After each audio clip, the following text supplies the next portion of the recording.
I messed up bringing my boyfriend home. He mocked my quiet dad, not knowing he was a deep-cover DEA agent for 15 years.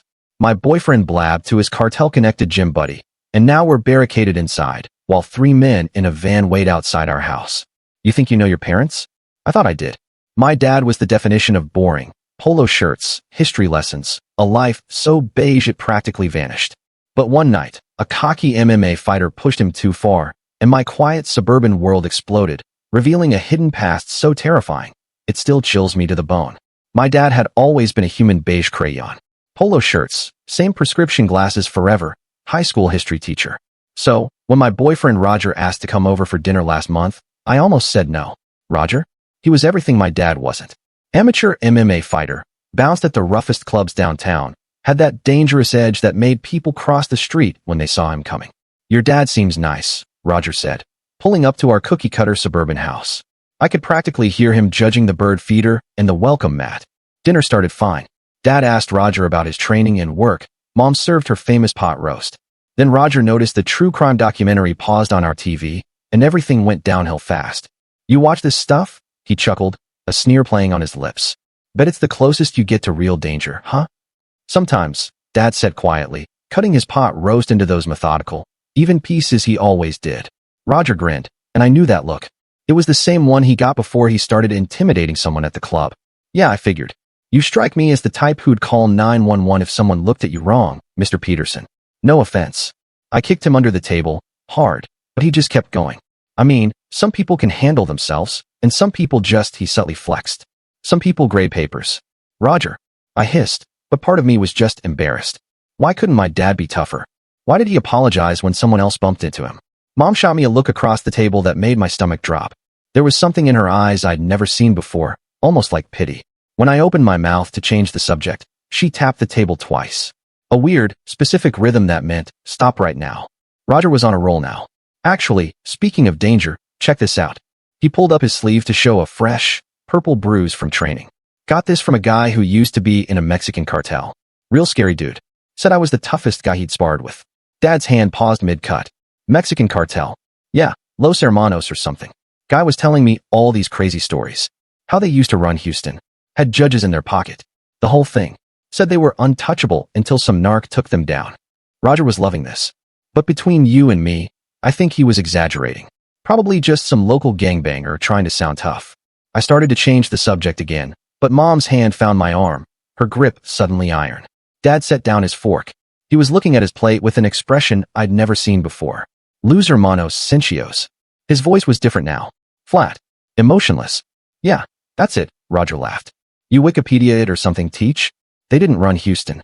They ran everything from Brownsville to Dallas. For $100 million a year. Called 17 federal agents. Kidnapped a judge's daughter. Dad's voice was like ice. Until someone spent 3 years inside. Wore a wire to his own mother's funeral because the cartel showed up to pay respects. The room went silent. Roger's smirk faltered. How would you? The scar on your friend's neck, diagonal, about 4 inches. Did he tell you how he got that? Roger nodded slowly, suddenly looking less confident, smaller. Hotel Zaragoza, December 15th, 2018. He was trying to execute a federal witness. Someone stopped him. Dad looked up, and his eyes were empty. Left him alive to send a message. You're saying that judge's daughter they kidnapped? Roger stammered. Patty Jacobs, 14 years old, honor student. They had her for 6 days before someone got her back. Carried her out of a warehouse in Matamoros while 11 cartel members bled out around them. Mom stood up and walked to the hallway closet. I heard her moving boxes. She came back carrying a small wooden frame I'd never seen before. Inside was a medal I didn't recognize and a folded American flag. Tom, she said softly. Don't show him. She simply set it on the table. Next to it, she placed a photograph. A little girl hugging a man whose face was obscured. But I recognized the watch. Dad's watch. That history I teach. Dad said, still in that empty voice. Lived it for 15 years. DEA deep cover. The teacher thing isn't a cover story. It's what I chose after I got tired of watching people die. After Christine was born, and I decided being her father mattered more than being a ghost. Roger left without finishing dinner. Didn't even say goodbye. I sat there, staring at this stranger wearing my father's face, while Mom rubbed my back. Your father has done things, she said quietly. Things that still wake him up at night. That boring man you're embarrassed of? He's boring because the alternative is terrifying. I didn't know it at the time, But Roger's cartel friend had recognized my dad's name when Roger described our dinner. And some ghosts from Houston were about to learn that Tom Peterson was still very much alive. The next morning started like any other, except for the way Mom kept checking the windows. She'd pull back the curtain just enough to scan the street, then let it fall back into place. Dad sat at the kitchen table grading papers, red pen moving across essays with the same methodical precision he'd shown cutting his pot roast. I pushed cereal around my bowl, unable to eat. Everything felt different now.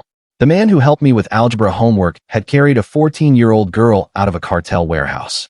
The same hands that tied my shoelaces when I was 5 had apparently done things that still haunted him. My phone buzzed. Roger. I let it go to voicemail. Dad looked up from his papers. His expression was the same mild, patient look he always wore. But now I wondered what lay beneath it. Mom moved to the window again, this time lingering longer. The doorbell rang. We all froze. It was 7:23 a.m. Nobody came by this early. Dad sat down his pen slowly. He and Mom exchanged a look that lasted maybe 2 seconds, but seemed to contain an entire conversation.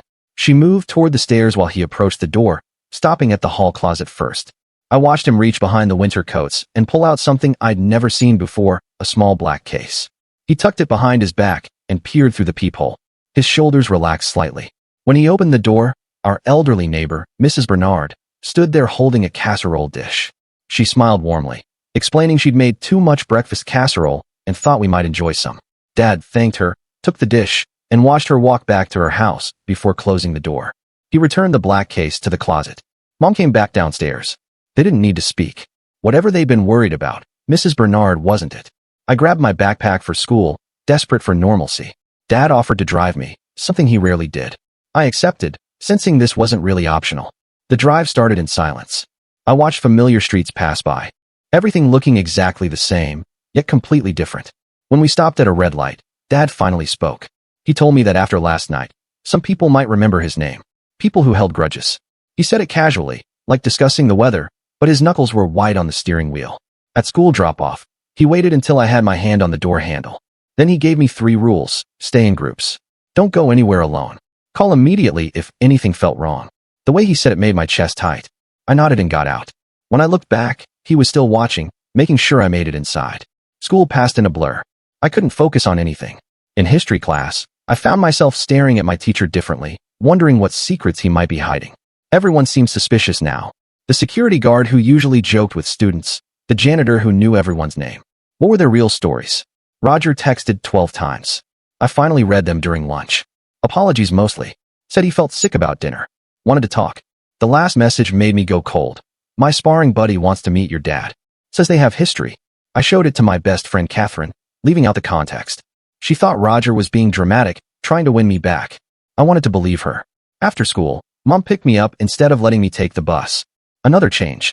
She drove a different route home, taking side streets I'd never seen her use. When I asked why, she just said traffic, but her eyes kept looking to the rearview mirror. At home, Dad was in the garage. He'd cleared out a section near the back and was doing something I'd never seen, shadowboxing. His movements were precise, economical, nothing like the showy techniques Roger practiced. These moves were designed for efficiency, not impression. He stopped when he saw me. For a moment, neither of us spoke. Then he asked if I wanted to learn some basic self-defense. Said it was good knowledge for any young woman to have. The timing wasn't coincidental, but I said yes anyway. We started simple. How to break a grip if someone grabbed my wrist, where to strike if cornered, how to use everyday objects as weapons. His teaching style was the same as when he helped with homework, patient, thorough, making sure I understood each concept before moving on. Mom watched from the doorway, arms crossed. When Dad showed me how to escape a chokehold, she stepped in to demonstrate the counter-move. They moved together like dancers who'd rehearsed these steps before. Dinner was quiet. We ate leftover pot roast, the irony not lost on any of us. Dad's phone rang twice. Both times, he checked the number and let it go to voicemail. The second time, Mom got up and unplugged the landline. That night, I heard them talking in their bedroom. Low voices, but I caught fragments. 3 years, and statute of limitations, they can't prove anything. Mom's voice was steady, practical. Dad's carried a weight I'd never heard before. There was something really odd about how quickly Roger's friend wanted to meet Dad after just one dinner story.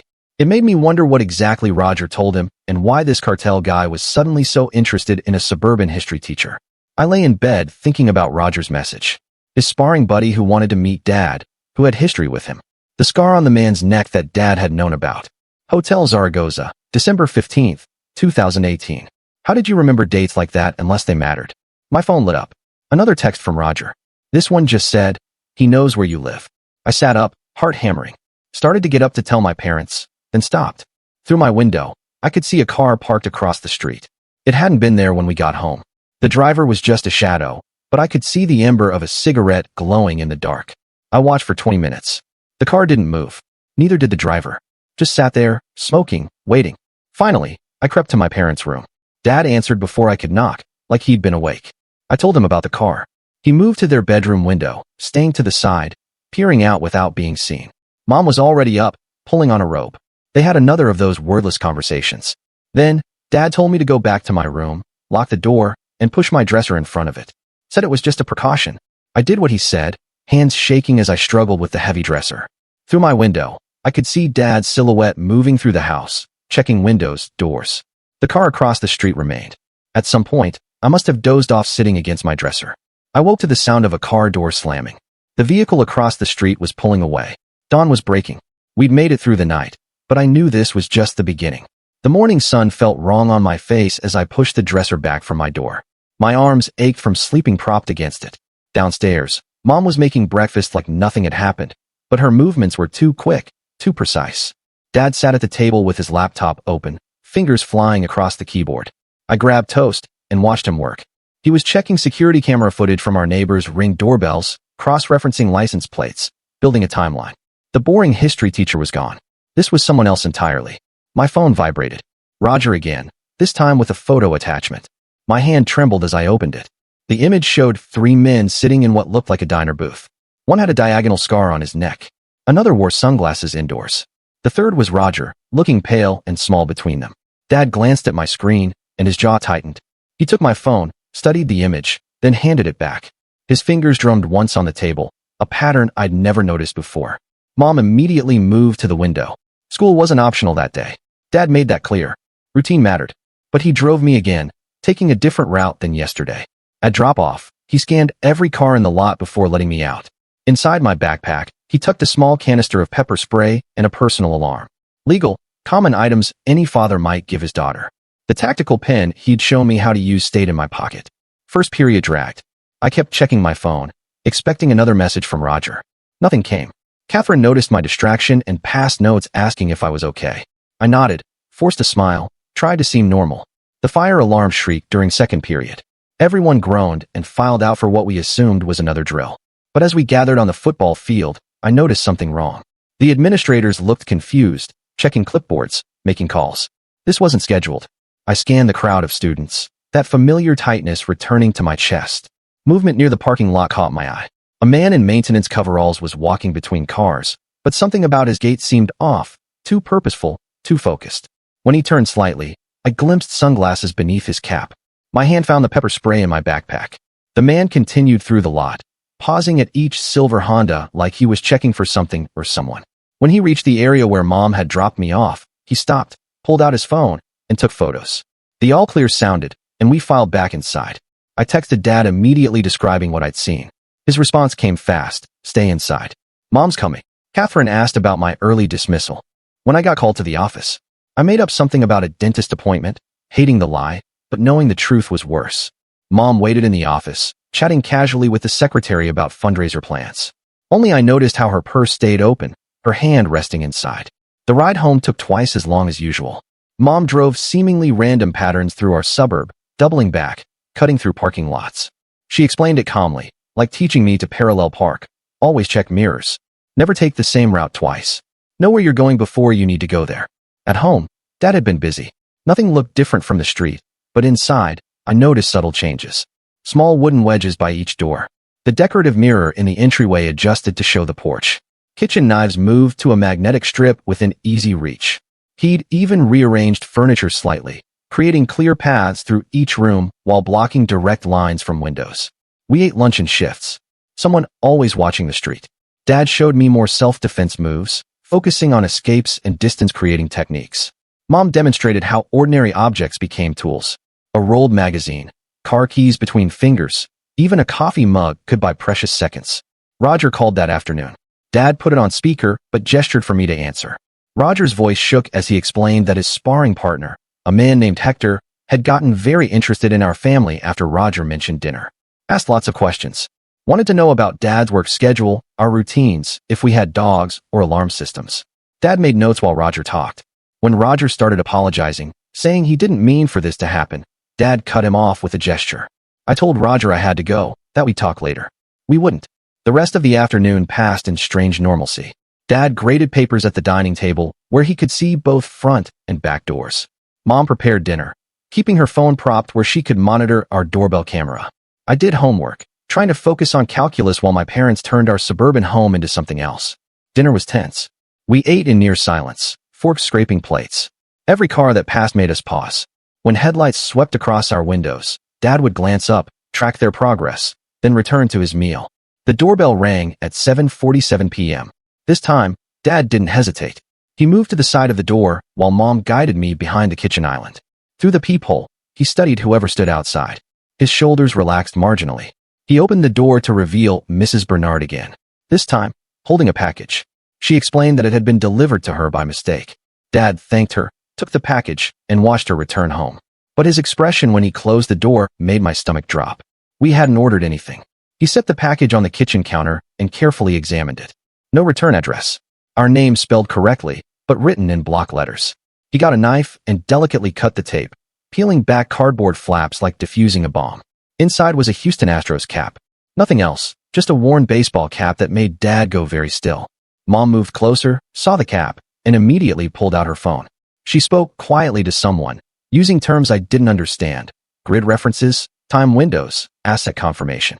Dad lifted the cap carefully. Underneath was a photo. Him, years younger, standing next to a car. The photo was burned around the edges except for his face, which remained untouched. A message without words. They sent me upstairs while they made calls. I sat on my bed, door cracked, listening to fragments of conversation, old names mentioned, contingency plans discussed. At one point, Mom's voice rose sharply before Dad calmed her. Whatever they were planning, they disagreed on approach. Sleep came in fragments that night. Every sound jolted me awake. Car doors, wind against windows. The house's normal settling became sinister. Around 3 a.m., I gave up and crept to my window. The street looked empty, but I knew better now. Empty didn't mean safe. Morning brought new challenges. Dad announced we were taking a family day, just the three of us. Mom packed a picnic basket while he loaded the car with more than seemed necessary for a day trip. Blankets, first aid kit, extra water, tools I didn't recognize. We drove for an hour past city limits into areas I'd never seen. Dad constantly checked mirrors while Mom navigated using paper maps instead of GPS. They communicated in half sentences, years of partnership evident in their shorthand. We stopped at a state park nearly deserted on a weekday. Dad chose a picnic spot with clear sight lines in all directions. While Mom unpacked food, he walked the perimeter, noting access roads, checking cell signal strength. Always the teacher, he explained what he was doing. Situational awareness, exit strategies, the vocabulary of a life I was just beginning to understand. Lunch was almost pleasant. We sat on scratchy blankets eating sandwiches while Dad told stories about his teaching career. Safe stories. But I heard the gaps now, the years he glossed over, the vague explanations for moves and job changes. Mom added details occasionally, painting a picture of a man trying to build a normal life on an abnormal foundation. The drive back took a different route. Dad stopped at a storage facility I didn't know we used. He went inside alone while Mom and I waited in the running car. He returned carrying a small duffel bag that he placed in the trunk without explanation. At home, everything looked normal. No strange cars, no packages, but the tension remained. Dad unpacked the duffel in their bedroom while Mom started dinner. I heard metallic clicks, zippers, the sound of items being organized. Roger texted again that evening. A longer message explaining that Hector and two friends had been asking about our family all day. Wanted to know if Dad had any old friends visit, if he ever talked about Houston, if we had vacation plans. Roger swore he hadn't told them anything else, but the damage was already done. We developed new routines over the following days. Different routes to school, varied pickup times, random errands that seemed purposeless, but let us check for surveillance. Dad taught me to notice things. The same car at different locations, people who turned away too quickly, patterns that didn't belong. School became a challenge. I couldn't explain why I insisted on sitting where I could see doors, why I jumped at unexpected noises. Catherine grew concerned, but I deflected with excuses about stress, college applications, normal teenage problems. The second package arrived on a Thursday, this time at school, handed to me by the office secretary who said someone dropped it off for me. No name, no explanation, just my name in those same block letters. I texted Dad immediately. He arrived within minutes, still in his teaching clothes, but moving with a purpose that made other parents step aside. He took the package without opening it, guided me to the car, and drove home in silence. Inside, with doors locked and blinds drawn, he opened it carefully. A child's drawing. Crayon figures of a family. 3 people holding hands, but the father figure was crossed out in red. Below it, coordinates written in precise numbers. Mom looked at the coordinates on her phone. Her face went pale. It was the warehouse in Matamoros, where Dad had carried out Patty Jacobs, where 11 men had died. They argued that night. Real arguing, not their usual quiet discussions. Mom wanted to leave, start over somewhere new. Dad insisted running would only delay the inevitable. Old ghosts had found them. Running meant looking over shoulders forever. I sat on the stairs listening, understanding finally why Dad had chosen boring, why he apologized when bumped, why he avoided conflict, not from weakness, but from strength. He knew what he was capable of and chose differently, until now. The third car appeared on Saturday, different from the others, older with Texas plates. It parked 3 houses down and stayed. Dad noted the arrival, but didn't react beyond that. We maintained routines, groceries, errands, normal suburban life with an undercurrent of preparation. That night, Mom showed me things I never expected to learn. How to barricade a door properly, which windows offered the best exit routes, where they'd hidden emergency supplies. She spoke matter-of-factly, like teaching me to do laundry, essential life skills for their daughter. Sunday brought visitors, not threatening ones, but still unexpected. A couple Dad's age arrived in a rental car, looking like tourists who'd gotten lost. But the way they moved, checked surroundings, approached our door, told a different story. Dad let them in without hesitation. They spoke in the kitchen while I was sent upstairs, but voices carried, references to Houston, to old operations, to debts owed and favors available. When they left, Dad looked older somehow. Whatever they'd offered, he declined. The pattern continued through the week. Surveillance cars rotating, packages arriving with increasing frequency, each containing some reminder of Dad's past, photos, news clippings, items whose significance I couldn't grasp, but that made my parents exchange dark looks. Roger stopped texting after that second week. Catherine told me he dropped out of his MMA gym, suddenly moved back with his parents in another state, or so the story went. I wondered what really happened, but didn't ask. Some answers were better left unknown. Dad's teaching changed, too. His self-defense lessons became more intense, less about escape, more about ending threats quickly. He taught me to think tactically, multiple attackers, confined spaces, using the environment as a weapon. Mom participated now, showing techniques that spoke of her own training. We installed new locks, reinforced doors, security film on windows that would hold even if glass shattered. Each upgrade subtle, nothing that would alarm neighbors. But our suburban home was becoming something else, a fortress disguised as normalcy. The watchers grew bolder. Sometimes they'd sit in cars for hours. Other times, they'd walk past, taking photos openly. Dad documented everything. License plates, faces, times, building a file for reasons he didn't share. One evening, while Mom was at the grocery store, a man approached our front door, not sneaking, just walking up like a salesman or delivery person. Dad watched through the peephole as the man stood there, not knocking, just waiting. After 5 minutes, he left something on our porch and walked away. It was a bullet, just one, standing upright on our welcome mat like a tiny monument. Dad photographed it, then swept it into an evidence bag with practiced movements. Another message, another escalation. Mom returned with groceries and something else. A woman I'd never seen before sat in our living room when I came downstairs. Ordinary-looking, middle-aged, could have been someone's aunt, but her eyes tracked everything, and when she stood, her jacket shifted enough to show a holster. She introduced herself only as a friend from the old days, someone who owed Dad favors. She'd be staying nearby for a while, she said, just visiting the area. The kind of visit where someone watched our house at night while we slept.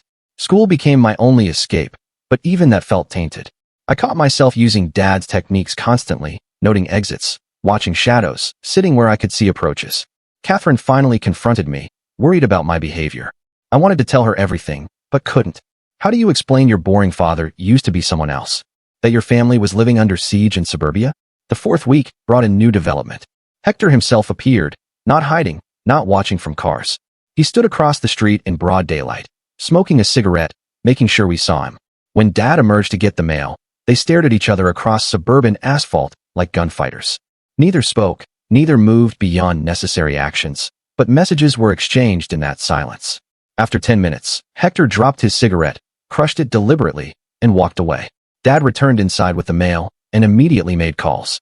That night, we had a family meeting. Dad explained what was coming. Not details, but enough. The watchers were done watching. Whatever they planned would happen soon. We had options. Mom's friend could take me somewhere safe. They could handle what came next. I refused. This was my family, my home. Whatever was coming, we'd face it together. Mom argued. Dad stayed quiet, but I saw something in his eyes. Pride, maybe, or recognition. His daughter choosing to stand rather than run. We prepared differently after that. Less about defense, more about offense. Dad showed me where they'd place things. Weapons disguised as everyday objects, escape routes if needed, rally points if separated. The boring history teacher was gone completely now, replaced by someone who'd survived 15 years in hell. The final package arrived on a Tuesday, hand-delivered by Hector himself, who rang the doorbell and waited politely like a neighbor. Dad opened the door, accepted the package, and they exchanged brief words I couldn't hear. Hector smiled, tipped an imaginary hat, and left. Inside was a single item, a photo of our family at last year's school fundraiser. The kind any parent might have on their desk, except our faces were circled in red. All three of us. No more messages about just Dad. They'd escalated to the final level. That night, I heard Mom crying for the first time in my life. Quiet sobs behind their bedroom door. Dad's low voice offering comfort. The weight of choices made long ago, pressing down on our suburban home. Morning came too soon. Dad made breakfast like always. Mom packed lunches. I gathered homework. Normal actions with trembling hands. We all knew something had shifted. The watching was over. Whatever came next would come fast. Dad drove me to school, but we didn't go straight there. He stopped at the bank, withdrew cash. Stopped at a lawyer's office, signed papers. Stopped at the storage unit, retrieved another bag. Preparing for the aftermath, whatever form it took. At school drop-off, he held my hand longer than usual. Reminded me of our plans, our signals, our rally points. Told me he was proud of who I'd become. The kind of words fathers say for weddings or graduations, not Tuesday mornings. I wanted to skip school, stay home, face whatever was coming together, but he insisted. Routine mattered. Besides, school was safer. Public witnesses. They wouldn't move there. Probably. Classes blurred together. I texted Mom every hour, getting responses that seemed normal but felt forced. Catherine noticed my distraction, tried to cheer me up with gossip and jokes. I smiled, played along, counted minutes until dismissal. The secretary called me to the office during last period. My heart hammered as I gathered my things. But it was just Mom, smiling tightly, signing me out early for another appointment. We walked to the car normally, her hand light on my back, guiding but not pushing. The drive home was silent. Mom took the direct route this time. No evasion, no doubling back. When I asked why, she simply said it was time. Whatever had been building for weeks would resolve today. The waiting was over. Our street looked normal as we turned onto it. Kids playing, sprinklers running. Suburban life continuing, unaware. But I noticed things now. The unfamiliar van parked near the corner. The way Mrs. Bernard's blinds were drawn tight. The absence of the usual dog walkers. Dad's car was already in the driveway. He stood in the garage, door open, working on something at his workbench. The picture of suburban normalcy. But I saw the tension in his shoulders. The way he positioned himself to see approaches, the casual placement of tools within reach. We pulled in beside him.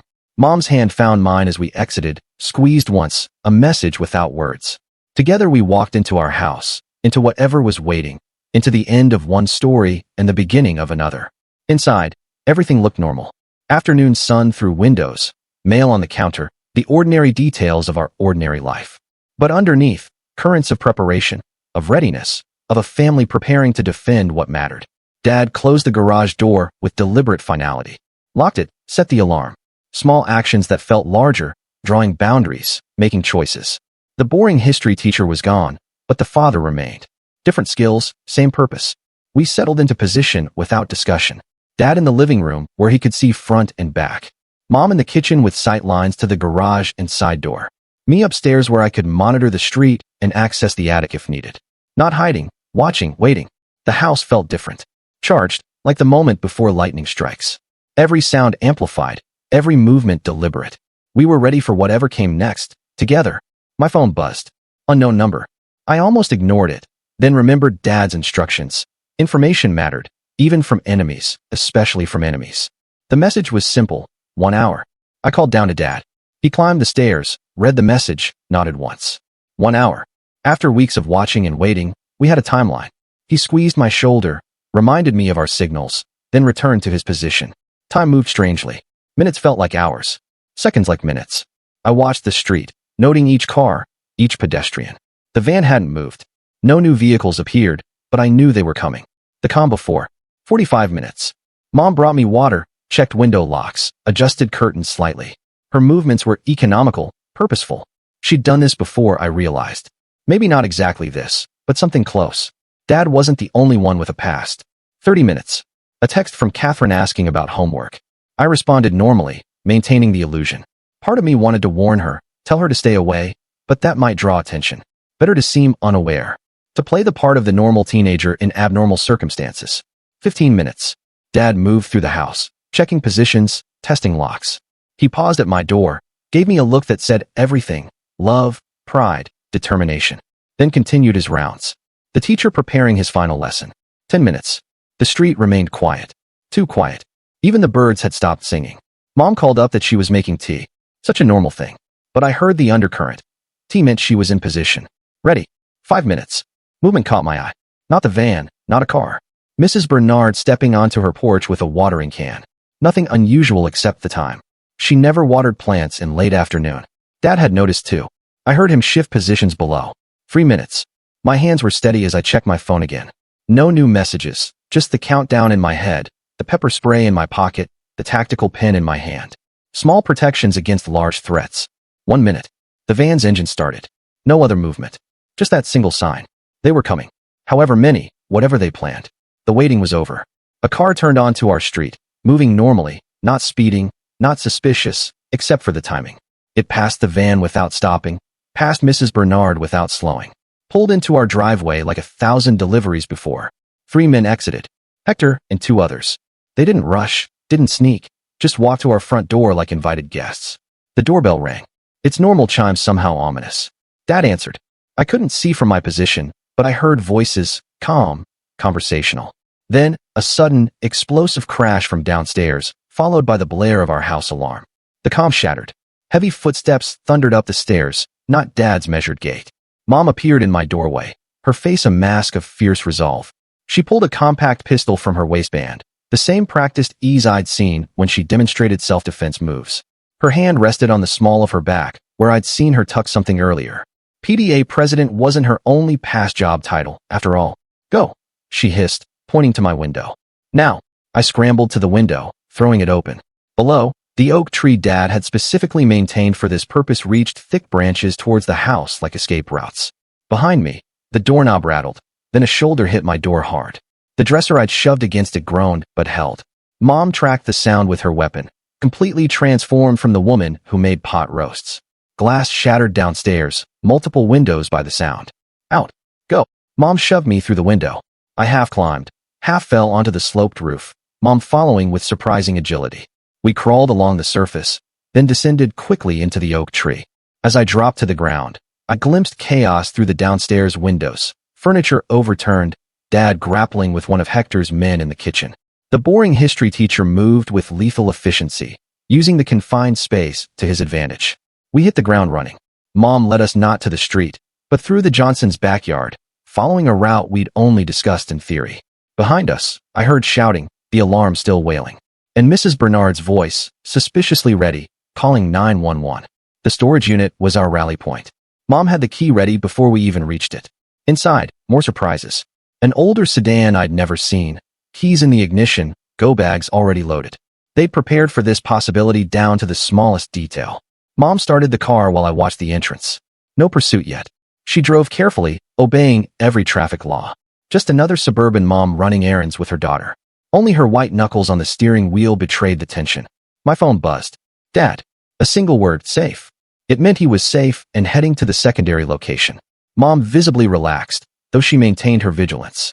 We drove in expanding circles, checking for tails before heading to the predetermined safe house, a nondescript apartment Dad had apparently maintained for years. He was already there when we arrived, moving stiffly but intact. A cut above his eye was the only visible damage.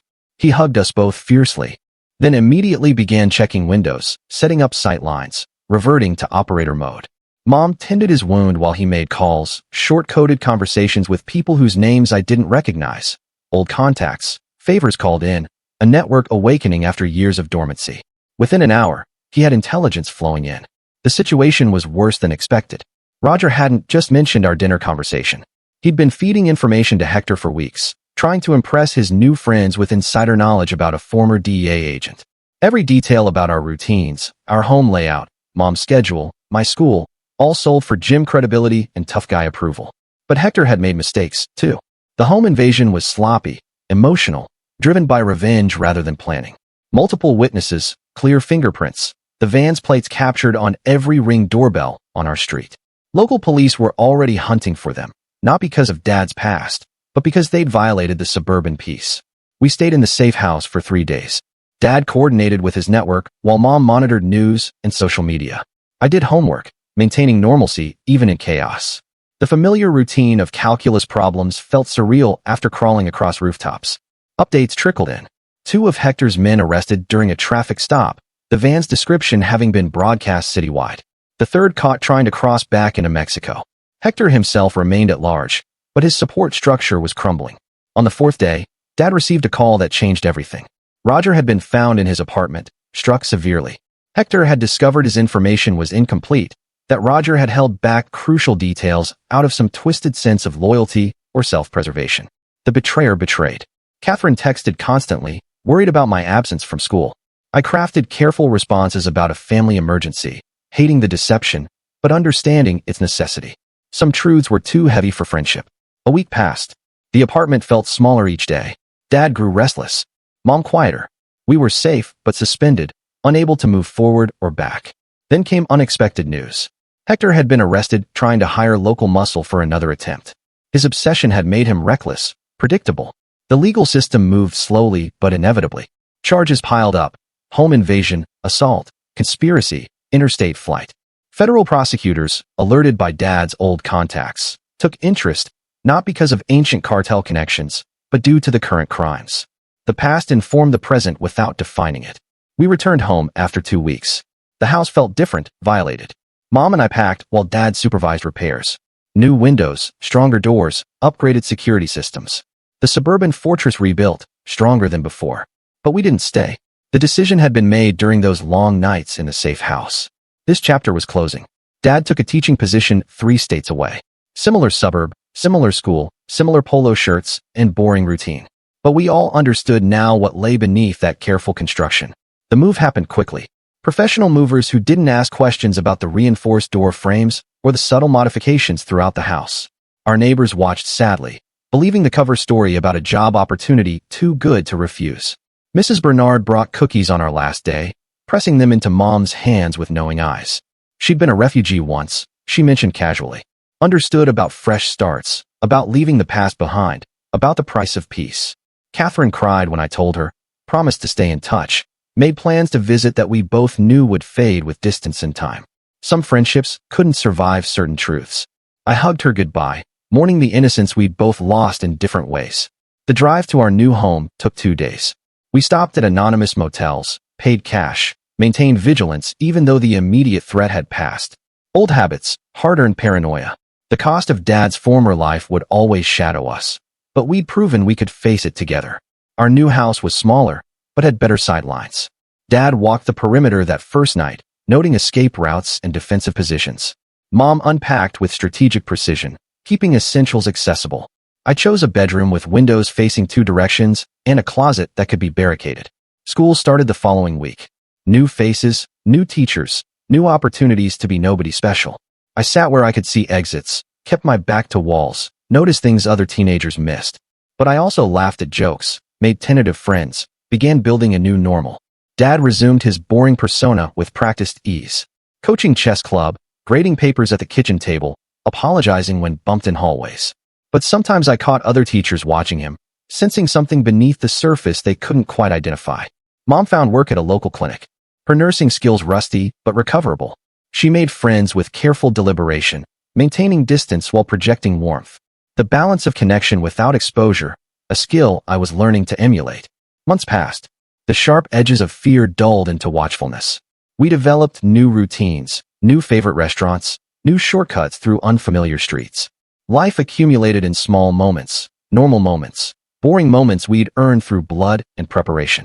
Roger sent a letter once, forwarded through our old address, an apology written in shaky handwriting. He'd lost partial vision in one eye, walked with a permanent limp. Consequences of betrayal from both sides. I read it twice, then gave it to Dad to burn. Some bridges couldn't be rebuilt. Hector got 15 years, federal time, no parole. The news came through Dad's network, delivered without fanfare. Justice served not through revenge, but through the system Dad had once served. The irony wasn't lost on any of us. We never spoke about returning to our old life. That door had closed the moment Roger opened his mouth at dinner. But we also didn't live in fear. We lived in readiness, in awareness, in the knowledge that boring was a choice we made daily. I graduated high school with honors, gave a speech about resilience that made Mom cry and Dad stand a little straighter. Chose a college close enough to visit, but far enough to grow. Started studying criminal justice. To Dad's surprise and Mom's knowing smile. The night before I left for college, we sat on our back porch watching fireflies. Dad wore his usual polo shirt. Mom sipped tea from her favorite mug. I memorized their faces. These people who taught me that strength came in many forms. They'd given me tools, not just the tactical pen or self-defense moves, but deeper skills. How to read people, how to trust carefully, how to build a life worth defending, how to choose boring when the alternative was chaos. I packed my dorm room with the same strategic precision Mom had taught me. Exits noted. Defensive positions identified. But also with posters and photos and all the trivial decorations of a normal college freshman. Balance in all things. My roommate chattered about boys and parties while I nodded and smiled. She had no idea about the pepper spray in my backpack or the escape routes I'd already mapped. Didn't need to. My boring was my choice, my shield, my inheritance. Sometimes I wondered about the girl I'd been before that dinner with Roger. Embarrassed by her father's apparent weakness. Blind to the strength in choosing peace. That girl felt like a stranger now, naive and impossibly young. But I was grateful to her too. Her blindness had protected her. Let her have a childhood unmarked by vigilance. Dad's greatest gift hadn't been teaching me to fight, but allowing me to grow up feeling safe enough not to need to. Now I carried both versions of myself, the innocent and the aware, the protected and the protector. The girl who'd wanted a dangerous boyfriend and the woman who understood that real danger didn't announce itself with swagger. My phone buzzed, a text from Dad, just checking in, making sure I'd arrived safely, reminding me about the campus security escort service. Normal parent concerns with abnormal weight behind them. I responded with reassurances and a heart emoji. Outside my window, other freshmen hauled belongings into dorms, laughing, carefree, unaware of the various histories surrounding them, the secrets their peers carried, the stories hidden beneath boring surfaces. I envied and pitted them in equal measure. That night, lying in an unfamiliar bed, I thought about transformation. How a single dinner could shatter illusions. How danger could unite a family. How boring could be the highest form of strength. How love could look like teaching your daughter to survive. My dad was still boring, would always be boring. Polo shirts and red pens and parent-teacher conferences. But I knew now what that boring protected, what it cost, what it meant. And I was proud to be his daughter. The next morning, I woke to my roommate's alarm and the bustle of dormitory life. Classes to attend, friends to make, a future to build on the foundation my parents had provided. A normal life constructed with abnormal care. I chose my clothes thoughtfully, dressed like every other freshman. Jeans and a college sweatshirt. Nothing tactical, nothing that suggested the skills I carried. Just another boring student beginning another boring day, and I was perfectly content with that choice.